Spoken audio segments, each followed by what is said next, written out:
Nabi melaksanakan iktikaf di 10 hari terakhir Ramadan, dan insya Allah itu jatuh besok ba'da maghrib. Kita masuk malam yang ke-21. Iktikaf secara bahasa artinya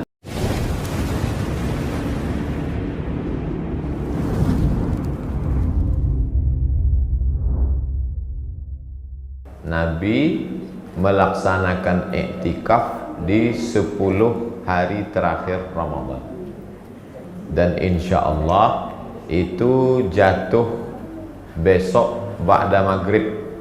Kita masuk malam yang ke-21. Iktikaf secara bahasa artinya ya'kufuna ala asnamin lahum, orang yang menetap di suatu tempat, apakah tempat itu baik atau tak baik. Contohnya dalam ayat ini, ya'kufuna ala asnamil lahum, mereka menetap di tempat berhala. Jadi besok malam kalau ada suami ibu yang sudah jam 11 belum juga pulang, abang sedang di mana? Iktikaf katanya. Kok ada suara-suara musik? Itu lain iktikaf. Karena makna iktikaf secara bahasa artinya menetap di suatu tempat, khairan kana au syarran, apakah tempat itu baik ataupun buruk. Jadi tempat yang tak baik iktikaf juga secara bahasa. Adapun secara istilah, iktikaf artinya al-muksu fil masjidi, menetap di dalam masjid biniyatin makhsusah, dengan niat khusus. Niat khusus maksudnya taqarruban ilallah, mendekatkan diri kepada Allah Subhanahu wa ta'ala. Mudah-mudahan kita sehat, mulai besok bisa iktikaf insyaallah. Jadi masuk masjid, nawaitul iktikaf fi hadzal masjid lillahi ta'ala. Seminim-minim iktikaf, sesebentar-sebentar iktikaf, dengan semaksimal selama-lama iktikaf. Nabi ketika Ramadan terakhir iktikafnya isyrina yauman, 20 hari 20 malam. Jadi kalau sehari semalam 24 jam kali 20 hari 48 jam kali 24 jam 240 jam kali 20 hari 480 jam. Itu iktikaf yang paling lama. Kalau tak sanggup, maka yang biasa tak pernah ditinggalkan Nabi setiap tahun itu 10 hari 10 malam. Makanya kalau kita menghadap ke arah kiblat, ini tempat mihrab imam Nabi, di sebelah kiri kamar Nabi ada tiang. Tiang itu namanya ustuwanatus sarir, tiang sarir. Sarir tempat tidur, karena di bawah tiang itu ada tempat tidur Nabi Muhammad SAW waktu beriktikaf. Di samping itu ada ustuwanatul haris, tiang penjaga, karena disitulah Sayyidina Ali karramallahu wajhah menjaga Nabi Muhammad sallallahu alaihi wasallam. Seminim-minim iktikaf, kalau menurut mazhab Maliki, menggabungkan siang dan malam. Jadi kalau menggabungkan siang dan malam, siang 24 jam, siang 12 jam, malam 12 jam, 24 jam baru iktikaf menurut mazhab Maliki. Tapi kalau menurut mazhab Syafi'i, seminim-minim iktikaf lama sikit dari ruku'.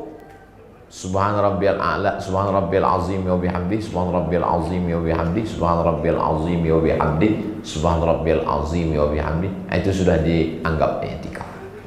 Jadi saya sebutkan 4 ini, 20 hari, 10 hari, 24 jam dengan 4 kali tasbih. Kalau gitu kami ambil yang minimalis aja lah Pak Ustaz, boleh. Mau ambil yang paket full 20 hari tak bisa lagi, udah lewat. mau masuk besok. Jadi kalau di Mesir mereka tradisi i'tikaf itu besok hari ke-20 malam ke-21 bawa tilam, bawa kemah kecil untuk dipasang di dalam masjid. Yang perempuan biasanya berkemah supaya tidur auratnya tak khawatir terbuka. Yang laki-laki masuk besok sore, keluarnya sore malam Idul Fitri. Nah, itulah i'tikaf yang paling full. Jadi Ustadz, saya tak bisa karena sedang musafir.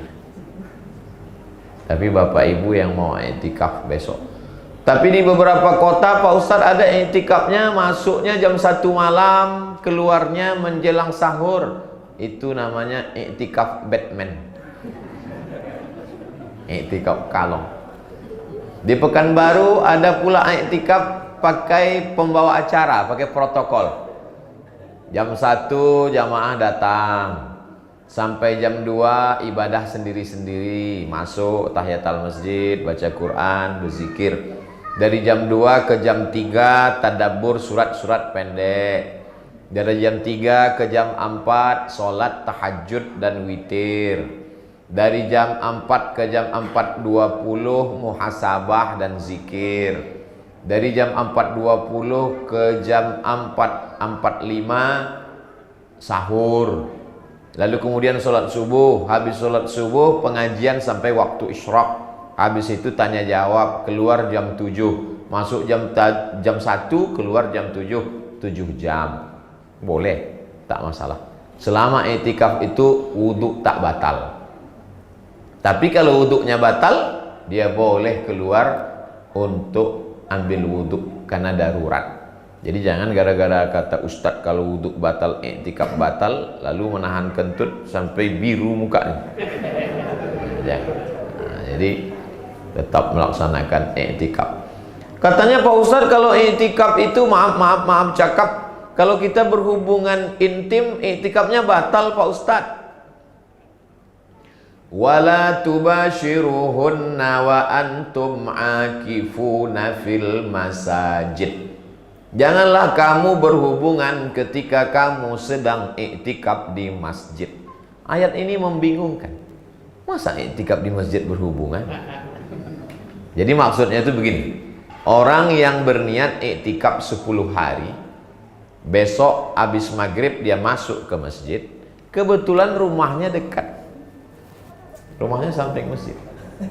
Lalu kemudian habis berbuka, balik dia mau ngambil baju, disempatkannya kejam. Itu yang batal i'tikaf 10 hari.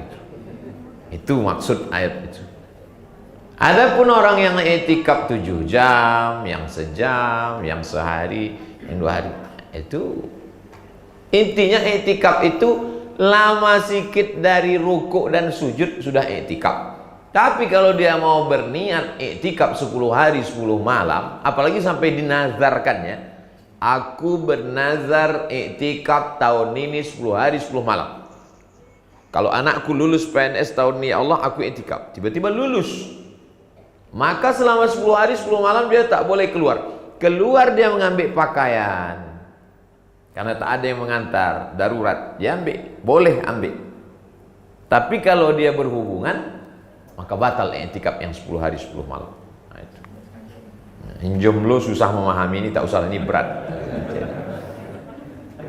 Lalu kemudian bagaimana kalau ada orang bernazar, berniat i'tikaf, meninggal dia? Kata Imam Syafi'i, orang yang berniat i'tikaf 10 hari 10 malam, atau 3 hari 3 malam, atau sehari semalam, meninggal dia, maka ahli warisnya membayarkan sehari semalamnya itu 1 mud. Nah, jadi i'tikaf itu bisa dibayarkan qadanya dengan fidyah, membayar 1 mud. 1 mud itu 7 on setengah beras, gandum, makanan pokok. Lalu kemudian itulah yang dijadikan sebagian ulama mazhab Syafi'i membayarkan qadha salat orang meninggal. Di beberapa tempat saya pernah ceramah, Ustaz Somad, di kampung kami kalau ada orang meninggal dunia itu dibayarkan beras. Dalilnya dari mana? Ini dari sini, dari iktikaf ini. Karena menurut Imam Syafi'i, kalau satu hari satu malam ditinggalkannya iktikaf, pada dia sudah nazar. Nazar itu amalan yang sunat lalu mewajibkan diri, merubah yang sunat menjadi wajib. Puasa Senin Kamis sunat, tapi kalau dinazarkannya menjadi wajib. Kurban sunat muakkad, tapi kalau diwajibkannya, dinazarkannya menjadi wajib. Begitu juga dengan i'tikaf. Kalau ada orang bernazar i'tikaf, meninggal dia, istrinya tahu, istrinya mendengar bahwa suami itu bernazar, maka satu hari satu malamnya dibayarkannya fidyah 1 mud. Kata Imam Al-Baghawi, kalau 1 malam iktikaf bisa dibayar 1 mud, maka 1 solat pun bisa dibayar 1 mud. Itu asal muasal. Diceritakan oleh Imam An-Nawawi dalam kitab Majmu' Syarah Muhazzam. Jadi ceritanya panjang, dari iktikaf, ijtihad Imam Syafi'i, dikutip oleh Imam Al-Baghawi, lalu kemudian diceritakan Imam An-Nawawi dalam kitab Majmu' Syarah Muhazzam. Jadi kalau ada orang di kampung kita, biasanya di negeri-negeri Melayu, ada orang meninggal, dibayarkan 1 solat 1 mud, saya tidak melarang. Tapi kalau ada orang membuat, dalilnya dalam mazhab Syafi'i ada. Tapi keluarga saya waktu membuat, ada keluarga meninggal, Mat, kata dia, ini keluarga kita meninggal, apa perlu kita bayarkan sholatnya pakai beras? Saya bilang tak usah. Kenapa begitu? Khawatir nanti anak-anak muda ini tak sholat, ditumpuknya persiapan beras. Asal kau tak sembahyang, beras dah siap. Tapi cerita fidyah sholat itu ada dalam mazhab Syafi'i dari i'tikaf. Makanya pembahasan kita i'tikaf, tapi dia menjalar ke sholat karena di situ dasar pengambilannya. Nah, apa saja yang dilakukan selama i'tikaf itu? I'tikaf itu sebenarnya tazkiyatun nafs, pensucian jiwa. Selama ini mau merenung dosa berapa banyak, tak sempat. Jam 2 malam kita bangun, mau muhasabah diri, mau merenung sejenak, dosaku berapa banyak. Jam 2 malam nih sunyi, gol. Tak bisa lagi. Hampir tak ada sunyinya dunia. Makanya selama i'tikaf itu handphone, karena kalau kita tetap di dalam masjid i'tikaf, tapi kemudian kita tetap juga menerima WhatsApp, update status, menengok komen, maka sesungguhnya badan kita saja yang di dalam masjid, tapi kita tidak i'tikaf. Nah, jadi selama i'tikaf itu besok, mulai besok itu kalau bisa handphonenya ditinggalkan di rumah. I'tikaf. Ini pembekalan untuk i'tikaf besok. Walaupun nampaknya kita di masjid apa namanya? Nur Hayuna. Tapi bekal i'tikaf ini akan diupload untuk supaya bekal besok malam, supaya semua umat Islam yang mau i'tikaf sudah siap-siap. Nabi SAW pergi ke dinding. Jadi dinding Masjid Nabawi itu langsung kamar Nabi. Dinding Masjid Nabawi itu langsung kamar Nabi. Jadi Nabi minta kepada Ummul Mukminin, Ibu Aisyah, minta ambilkan sisir. Lalu Aisyah menyisir rambut Nabi. Nabi menjulurkan kepalanya ke jendela. Itulah yang dijanjikan lagu, kan ada lagu Aisyah,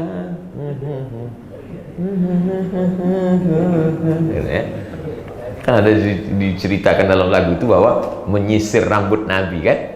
Nah, itu cerita Aisyah menyisir rambut Nabi itu waktu sedang i'tikaf, rambutnya dijulurkannya. Kenapa Nabi tak keluar? Kan bisa aja Nabi keluar Masjid Nabawi masuk kamar. Karena Nabi tak mau i'tikafnya batal. Karena kalau keluar hanya untuk menyisirkan rambut, batal. Kenapa Ibu Aisyah tak masuk ke dalam masjid menyisirkan? Maaf cakap, dia sedang haid. Itulah dalil dalam mazhab Syafi'i tak boleh perempuan yang sedang halangan masuk ke dalam. Dalam hadis lain kata Nabi, nawilinil khumrah, wahai Aisyah, tolong engkau ulurkan kain. Kata Aisyah, aku sedang halangan ya Rasulullah, cuman aku masuk masjid. Kata Nabi, maaf cakap, tanganmu kan tak haid. Tangannya diulurkannya dari jendela ke dalam. Jadi kalau ada ibu-ibu masuk ke dalam, suaminya iktikaf dalam, suami istrinya haid, ulurkan kepadaku nasi biryani, mau buka puasa. Kata istrinya, cuman aku mau masuk bang, aku sedang halangan. Tangan kau kan tak haid. Nah, masukkanlah ke dalam. Jadi suatu ketika ada seorang perempuan mau bertanya, apakah perempuan yang maaf cakap sedang haid boleh memandikan jenazah? Datanglah dia bertanya kepada ahli hadis. Kalian ahli hadis? Ya, tolong sebutkan saya dalil, bolehkah perempuan memandikan jenazah padahal dia sedang haid? Kata ahli hadis, tak ada hadisnya. Kami sudah cari kitab ini, tak ada hadisnya. Tapi ada ahli fikih, Imam Hamad, muridnya Imam Syafi'i. Datanglah perempuan ini bertanya, engkau muridnya Imam Syafi'i? Ya. Ada tak hadis tentang perempuan berhalangan memandikan jenazah? Kata Imam Hamad, ada. Mana hadisnya? Waktu Aisyah sedang haid, dia mengulurkan kain dan Nabi menerima kain itu. Itulah dalil. Itu kan tentang mengulurkan kain, bukan tentang haid. Fikih itu adalah memahami makna hadis, bukan sekedar menghafal teks hadis. Jadi kalau orang sedang memandikan jenazah, yang memandikan itu kan tangannya. Pemahaman. Beda antara ahli hadis dengan ahli fikih. Kalau susah memahaminya, memang buka puasa mesti agak banyak sedikit. Jamaah yang dimuliakan Allah Subhanahu wa taala. Jadi selama i'tikaf itu kita merenung apa saja yang bisa kita lakukan selama i'tikaf. Yang paling perlu banyak dilakukan solat sunat. Solat sunat tahiyatul masjid, solat sunat qabliyah, solat sunat ba'diyah. Kalau kebetulan pagi, solat sunat duha, solat sunat isyraq, solat sunat awabin. Kalau kebetulan malam, solat sunat tahajud, solat sunat taubat, solat sunat hajat. Saya Pak Ustaz solat sunat taubat sudah, solat sunat wudhu. Pertama kali habis berwudhu, solat sunat wudhu. Usolli sunnatal wudhu raka'ataini lillahi ta'ala. Saya solat sunat wudhu sudah, solat sunat taubat sudah, solat sunat hajat sudah, solat sunat istikharah sudah, solat sunat tahajud sudah, solat sunat witir sudah. Semua solat sunat sudah Pak Ustaz. Baru berapa rakaat? Solat sunat wudhu 2 rakaat, solat sunat taubat 2 rakaat, solat sunat hajat 2 rakaat, solat sunat tahajud 8 rakaat, baru 14. Solat sunat witir 3 rakaat, baru 17 rakaat. Ada imam namanya Imam Ahmad bin Hambal. Dia punya anak namanya Abdullah. Ditanya oranglah Imam Abdullah, hai Imam Abdullah, ya betul kau anak Imam Ahmad bin Hambal? Betul. Ayahmu itu sholatnya berapa rakaat sehari semalam? Salasami'ati rakaat, 300 rakaat. Jadi kalau kita udah merasa banyak betul, aku udah banyak sholat sunatku selama Ramadan nih. Berapa rakaat tarawih? 8. 4 rakaat 1 salam. Ustadz nyindir apa? Saya itu maksudnya. Jadi sholat kita ini belum ada apa-apanya. Ada imam itu bergelar sajjad, saking banyaknya bersujud. Nabi Muhammad SAW punya anak namanya Sayyidatuna Fatimah. Sayyidatuna Fatimah punya anak namanya Sayyidina Al-Husain. Sayyidina Al-Husain punya anak namanya Ali.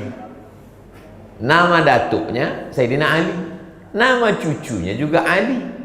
Maka Ali yang cucu nih, yang cucu Sayyidina Ali, cucu Sayyidatuna Fatimah ini digelar dengan sajjad. Sajjad artinya orang yang banyak sujud. Berapa kali dia sujud? Kata Imam Az-Zahabi dalam kitab Syiar A'lam An-Nubala, 1000 kali sujud sehari semalam. 1000 kali sujud. Kadang kita ini agak hitam juga kening kita. Pas ditanya, kau banyak sujud? Enggak. Terus banyak dosa. Mohon maaf ya. Jadi maka dia digelar dengan Ali Zainal Abidin. Zain artinya perhiasan, Abidin orang yang banyak ibadah. Jadi inilah masanya kita memperbanyak sujud. Karena sholat sendiri maka perbanyak sujudnya. Nabi sholat sujudnya selama ayatnya. Jadi kalau kita mau, kau tadi rakaat pertama aku tengok tegak lama betul, apa yang kau baca? Yasin. Nah begitu juga lah sujudnya. Subhana rabbiyal a'la wa bihamdi, subhana rabbiyal a'la wa bihamdi, subhana rabbiyal a'la wa bihamdi, subhana rabbiyal a'la. Jadi yang selama ini kita baca, bingung kita kapan mengamalkannya. Nah, inilah momennya ketika sedang ada sahabat Nabi dilaporkan ke Nabi, ya Rasulullah, hadisnya dalam kitab Musnad Ahmad bin Hanbal. Ini sahabat sholat dari Isya sampai subuh tak berhenti. Allahu Akbar, Allahu Akbar, Sami Allah liman hamidah. Ayatnya tak diganti, kul huwallah terus. Nah ini bagi yang ragu karena hafalan kurang, gas saja kul huwallah terus. Dilaporkan ke Nabi, ya Rasulullah, ini sahabat kami ini ayatnya kul huwallah terus. Itulah keluar statement hadis Nabi, innaha la ta'dilu thulutsal Qur'an. Satu kul huwallah itu sama dengan 1/3 Al-Qur'an. Jadi kalau kita sholat 10 rakaat, 20 rakaat, 100 rakaat, kul huwallah terus ayatnya boleh, dan kita sudah menghatamkan Al-Qur'an berkali-kali dalam satu malam. Saya tak bisa sholat berdiri Pak Ustadz, pinggang sakit, kaki sakit. Memang kadang sholat ini datang semua penyakit. Pas main bola sehat, pas futsal sehat, pas jogging sehat, pas shopping lebih sehat, pas sholat datang sakit. Kata setan, itu memang kerjaku. Maka sholat di kursi boleh. Jadi di Mesir dulu waktu saya kuliah, itu di samping kiri ada 3 kursi, samping kanan ada 3 kursi. Tahun 2002 saya pulang, begitu keadaan Mesir. 2017 saya ke Mesir lagi, saya tengok udah tak ada lagi kursi, samping tak ada, samping tak ada, di belakang 2 sop kursi semua. Jadi rupanya makin banyak yang sakit pinggang, makin banyak, jadi tak buat lagi di samping, di belakang dikhususkan.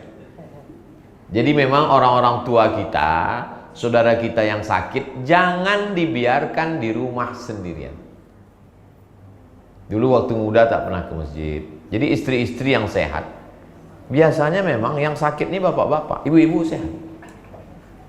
Maka ibu yang suaminya sakit, jangan biarkan dia di rumah sendirian, ajak dia ke masjid supaya bangkit semangatnya. Abang udah sakit, dulu waktu masih muda mabuk, selingkuh. Nah, inilah masanya bang, mungkin ini Ramadan terakhir. Bawa dia itikaf, jangan malu, jangan segan, jangan dia disumpah serapah. Nah, itulah dulu waktu muda, ini udah tua, sini aja dah, tunggu malaikat maut datang. Nah, ini masanya itikaf ini. Lalu kemudian yang membatalkan itikaf itu apa Pak Ustaz? Wudhu batal, bisa diulang balik. Keluar dengan hajat-hajat yang tak ada terkait. Hajat ke toilet tak membatalkan, masuk lagi. Hajat yang terlalu lama di luar, katanya itikaf ya, sempat pula 2-3 batang di luar. Ini apa? Ini hajat juga Pak Ustaz. Ini kalau sampai tak ada mati Pak Ustaz. Nah itu, jadi kalau yang hajatnya itu hajat darurat tingkat tinggi, maka dibenarkan. Ini tentang masalah etika. Kalau tak juga sanggup sholat, memperbanyak menghatamkan Al-Quran. Saya tak mau mendikte, awak dah berapa juz, kamu berapa juz, kau berapa juz, abang dah berapa juz. Tidak, kita ukurlah sendiri. Sudah malam ke-20, udah berapa juz bacaan kita. Di iktikaf itulah dikejar ketertinggalan-ketertinggalan. Ada seorang laki-laki namanya Irfan. Nama ayahnya Haji Abdul Malik Karim Amrullah. Jadi ayahnya itu, nanti kalau saya bilang Imam Bukhari, kanal Imamul Bukhari yuhtimul Qur'ana fi Ramadan sittina khatama. Imam Bukhari menghatamkan Al-Quran di bulan Ramadan 60 kali khatam. Oh, itu kan Imam Bukhari, bukan orang kita. Nah, ini Pak Irfan nih punya ayah namanya Haji Abdul Malik Karim Amrullah, Buya Hamka. Jadi Buya Hamka itu kalau duduk, kata anaknya, dalam buku judulnya Ayah, kalau duduk kata dia 6 juz Buya Hamka. Waktu ditanya, ayah kenapa ayah lama baca Quran? Aku lama baca Quran menghatamkan. Kenapa? Sejak emakmu meninggal, hatiku selalu teringat dengan almarhumah. Jadi supaya jangan sampai cemburu Allah SWT, diisi dengan banyak menghatam Quran. Banyak juga orang sekarang ketika istrinya meninggal, apa yang ayah tengok tadi? Ayah main game online untuk melupakan emakmu, sementara datang emak yang baru. Jadi Buya Hamka itu baca Qurannya luar biasa. Baca Quran yang paling bagus di dalam sholat. Tapi kami tak hafal Quran Pak Ustadz. Sayyidatuna Aisyah, imamnya itu pernah membaca Quran melihat mushaf. Alhamdulillah ada sekarang mushaf tahajudnya ya, pakai tiang. Masjid kita ada mushaf tahajud, pakai tiang, bisa ditengok besar. Tapi kalau tak ada, pakai Quran. Ada, buka di situ Play Store. Di Play Store tuh udah terbuka Play Store. Tulis di Play Store itu Qara'a, Q-A-R-A-A. Udah nampak? Habis pula signal. Habis signal apa sampai paket. Lalu setelah dapat Qara'a, buka Quran, jadi bisa ditengok Quran sambil sholat. Ghairil maghdubi alaihim waladdallin. Amin. Bismillahirrahmanirrahim.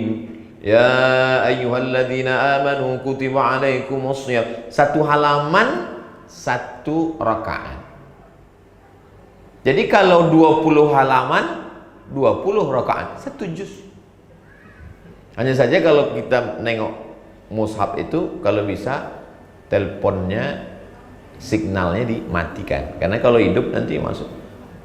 Ustaz sholat, sedang sholat Ustaz. Jadi kita khatamkan Al-Quran di dalam sholat maupun di luar sholat. Kalau orang tua sudah meninggal, Allahumma ausil thawaba ma qara'tuhu, sampaikanlah pahala bacaanku. Ini. Aku baca Quran tak sanggup lagi Pak Ustadz, atau belum bisa baca Quran, atau tak sanggup baca Quran, atau sakit mata.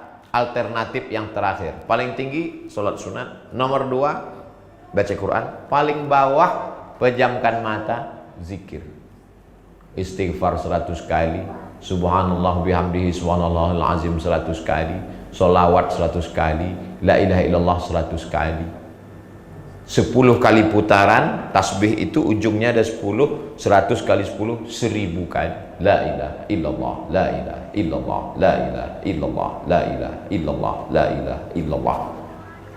Memperbanyak istighfar. Man lazimal istighfar, siapa yang membanyak istighfar, ja'alallahu lahu min kulli dhiqin makhraja, segala kesempitannya diberikan solusi. Wa min kulli hammin faraja, segala kesulitan kesusahan hidup diberikan kelapangan. Wa razaqahu min haitsu la yahtasib, diberi jalan yang tak disangka-sangka, dijadikan rezeki yang tak disangka-sangka. Allahumma sholli ala sayyidina Muhammad wa ala ali sayyidina Muhammad. Allahumma sholli ala sayyidina Muhammad wa ala ali sayyidina Muhammad. Allahumma sholli ala sayyidina Muhammad wa ala ali sayyidina Muhammad. Tak bisa sholat tegak lama, duduk. Tak bisa duduk, baca Quran. Baca Quran pun tak bisa, zikir. Zikir pun tak bisa. Ada jenazah lewat, ikut.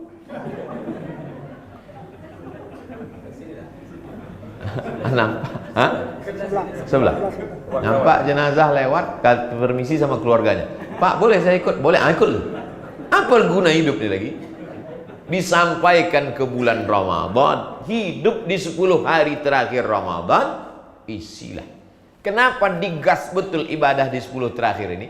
Karena otak ini sudah mulai bercabang pada malam 21. Dia sudah mulai berpikir, nanti gorden warnanya warna hijau apa biru ya? Nanti toplesnya bulat apa petak ya? Nanti kuehnya gambar love. Nanti kira-kira hari pertama open heart apa open house ya? Nanti kira-kira itulah yang menggunting pikiran yang ada di kepala ini, digunting. Aku sholatnya berapa rakaat? Aku zikirnya berapa kali, berapa ribu? Aku khatam Qurannya berapa kali? Karena kalau tidak ini akan terus mengajak mau pergi ke mall, mau shopping, mau beli baru, ini. Nanti kira-kira kalau aku pakai baju warna hijau, jangan-jangan bertamu rupanya gorden tuan rumah hijau pula, sama. Masa tahun lalu warna pink, tahun ini warna ini. Kepala ini mesti dipotong, pikiran-pikiran itu mesti. Saya terus terang sampai sekarang tak ada terpikir saya nanti pakai Idul Fitri pakai baju warna apa ya, karena selalu saya pakai baju putih, selalu pakai baju putih supaya orang tak tahu bahwa kita tak ganti baju. Ceramah tausiah saya banyak, kalau pakai baju warna itu dijamin hadiah, warna aslinya baju putih. Nah jadi itulah tujuannya. Lalu kemudian habislah iktikaf itu pada sore pas bertakbir. Ada dua pendapat. Pertama, sore pas bertakbir malam Idul Fitri, atau besok habis sholat subuh malam Idul Fitri pun masih tetap Allahu Akbar, Allahu Akbar, Allahu Akbar, la ilaha illallah, wallahu akbar, Allahu akbar, walillahil hamd. Netes air mata waktu di masjid. Kau nangis kenapa? Mengenang dosa, tak bisa balik. Kenapa tak balik? Belum vaksin, belum booster. Nah, jadi bagaimana malam-malam jadikan Ramadan ini Ramadan yang terakhir. Karena kalau kita berpikir tahun depan masih ada Ramadan, Ramadannya tahun depan masih ada, tapi apakah kita masih ada lagi? Tak ada jaminan. Ustaz Tengku Zulkarnain sehat berkeliling, tiba-tiba meninggal. Ustaz Mahir Tuwailibi sehat meninggal. Sahabat-sahabat, guru-guru. Jadi jadikan seakan-akan ini Ramadan terakhir. Makanya Nabi kalau sholat, shollu sholatal muwaddi', jadikan sholatmu seakan-akan sholat terakhir. Saya selalu ceramah seakan-akan ini adalah ceramah yang terakhir. Kata Habib Mahdi, 30 menit sudah lewat 35 menit. Kita sudah outside.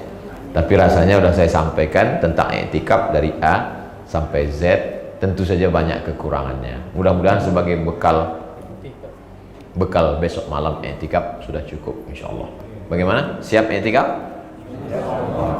Dari bunyinya macam tak siap.